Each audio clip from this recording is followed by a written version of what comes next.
एक लड़का होता है रोहन 14 साल का, और उसके घर में तंगी होती है, तो उसके माँ-बाप कहते हैं कि बेटा कुछ काम कर ले और कुछ काम कर, क्योंकि घर में तंगी बहुत ज़्यादा है।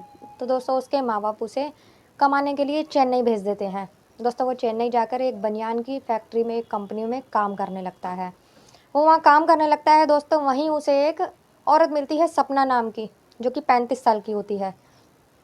जो 35 साल की महिला होती है वो उससे बात करती है, रोहन से, और उससे पूछती है तुम कहाँ से हो? तो वो कहता है कि मैं बिहार से हूँ। दोस्तों जब वो कहता है उससे बिहार से हूँ, तो वो कहती है कि मैं भी बिहार से हूँ, और वो उससे ऐसे ही बातें करने लगती है। बातें करते करते उससे कहती है कि तुम अकेले मत समझना अपने आप को, और हम भी बिहार के हैं, तो हम तुम्हारे परिवार जैसे ही हैं, और तुम कभी कभार हमारे घर आ जाया करो, और हमें अपना ही समझो, खाना वाना खाने के लिए घर पर आ जाया करो। तो दोस्तों वो अपने पति को बोलती है कि ऐसे ऐसे एक लड़का है कंपनी में, 14 साल का लड़का है, वो बिहार से है, उसका कोई नहीं है यहाँ पर। अगर तुम कहो तो मैं उसे अपने यहाँ खाने पर बुला लिया करूँ, यहीं आकर खा लिया करेगा, बच्चा है। तो वो कहता है कि ठीक है, कोई बात नहीं है। तो दोस्तों ऐसा ही होता है, रोहन वहाँ आया जाया करता था, उससे मिलवाती है अपने पति से, कहती है तुम रोहन अपने आप को अकेला मत समझना, मैं तुम्हारी चाची हूँ और ये तुम्हारे चाचा जैसे हैं, और आकर खाना वाना खा लिया करो। दोस्तों ऐसा ही होता है, रोहन दोनों टाइम आकर वहाँ खाना खाने लग जाता है। दोस्तों एक दिन उसके पति को, सपना के पति को कहीं जाना पड़ जाता है 1-2 दिन के लिए। तो दोस्तों वो उससे कहती है अपने पति से कि मैं अकेली हूँ, तुम जा रहे हो। सपना के 3 छोटे-छोटे बच्चे भी थे।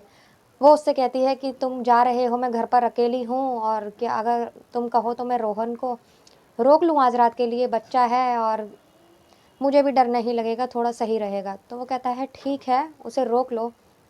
तो दोस्तों वो रोहन को बोलकर अपने घर रोक लेती है। सपना एक कमरे में अपने बच्चों के साथ सो जाती है, और एक कमरे में रोहन सो जाता है।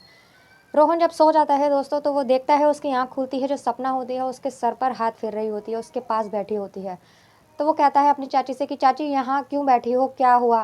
तो दोस्तों वो ऐसे ही करते करते कहती है तुम चुप हो जाओ, कुछ मत कहो, तुम्हें भी बहुत अच्छा लगेगा। दोस्तों वो उससे रिलेशन बनाने की कोशिश करती है, लेकिन वो मना करता है। लेकिन वो ज़बरदस्ती जब करती है, तो वो बच्चा था, तो उसे भी अच्छा लगने लगता है। तो दोस्तों ऐसे ही होता है, और उसका ये रोज़ का काम हो गया था। अब रोहन जब भी खाना खाने आता था, तो वो उसके साथ यही करती थी।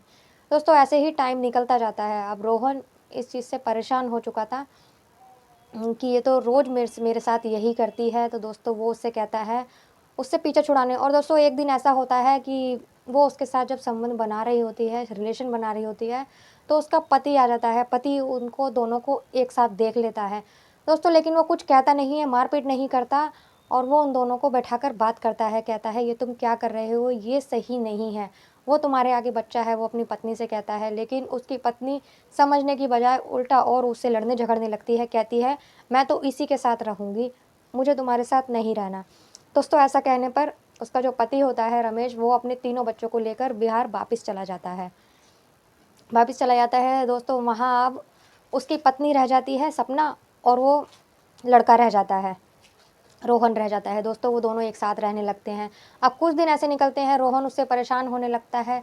तो वो सपना जो होती है उससे कहती है मैं तुमसे शादी करना चाहती हूँ, रोहन से कहती है। तो रोहन उससे कहता है कि मैं तुमसे शादी नहीं कर सकता, और मैं अब तुमसे मिलना नहीं चाहता, और मुझे ये सब अच्छा नहीं लगता, मैं यहाँ से जा रहा हूँ। तो वो दोस्तों वो उसे ज़बरदस्ती कमरे में बंद कर देती है। वो उससे कहती है मुझे मार्केट से कुछ सामान लाना है, तब तक तुम यहीं रहो। दोस्तों वो सामान लेने चली जाती है, क्योंकि रोहन बहुत गुस्से में था, वो उससे पीछे छुड़ाना चाहता था। वो कहता था मैं क्या करूं, मैं तो बहुत परेशान हो चुका हूं, ये मुझे इसी चीज़ के लिए रोज़ रोज़ बुलाती है, परेशान करती है। दोस्तों ऐसा होता है, वो एक चाकू लेता है, उसको धार लगाकर उस पे अच्छे से उसको गद्दे के नीचे रख देता है, उसे मारने के लिए, कि जैसे ही वो आएगी मैं उसको मार डालूंगा। दोस्तों ऐसा ही होता है, वो आती है सपना, आने के बाद में ज़बरदस्ती उसके संग रिलेशन बनाने की कोशिश करती है। दोस्तों जो रोहन जो होता है, वो चाकू निकालता है और उसके ऊपर एक के बाद एक वार कर देता है। दोस्तों वार करने के बाद में वो खून से लथपथ, और खुद भी खून से लथपथ हो जाता है। दोस्तों उसे वहीं छोड़कर बाहर आ जाता है, बाहर आकर बैठ जाता है, आस पड़ोस के लोगों को बोलता है कि अंदर जो मेरी चाची थी बनी हुई, वो पड़ी हुई है अंदर। तो दोस्तों आस पड़ोस वाले जाकर देखते हैं और पुलिस को कॉल करते हैं। पुलिस को कॉल करते हैं तो वहाँ पर पुलिस आ जाती है। आने के बाद में देखती है, रोहन से पूछताछ करती है, तो वो सब बता देता है कि ये ज़बरदस्ती मेरे साथ संबंध बनाती थी, मेरे साथ ज़बरदस्ती करती थी, इसलिए मैं इससे परेशान हो चुका था, और ये मुझे छोड़ नहीं रही थी, इसलिए मैंने इसे जान से मार दिया पीछा छुड़ाने के लिए। दोस्तों वो बच्चा था 14 साल का, और इसीलिए उसे पुलिस वाले सुरक्षा मुक्ति केंद्र भेज देते हैं, उसे बाल सुधार गृह में भेज देते हैं रोहन को, और दोस्तों उसके घर वालों को भी खबर कर दी जाती है। तो ये कितना गलत है, 35 साल की वो उसके बच्चे बराबर था दोस्तों, ये सोचना चाहिए। 2-4 दिन की अपनी इस भूख के लिए अपना घर बर्बाद कर दिया उसने, ऐसा उसे नहीं करना चाहिए था। अब क्या हुआ, खुद की भी ज़िंदगी बर्बाद हुई, चली गई ज़िंदगी से और बच्चों की भी ज़िंदगी बर्बाद हुई।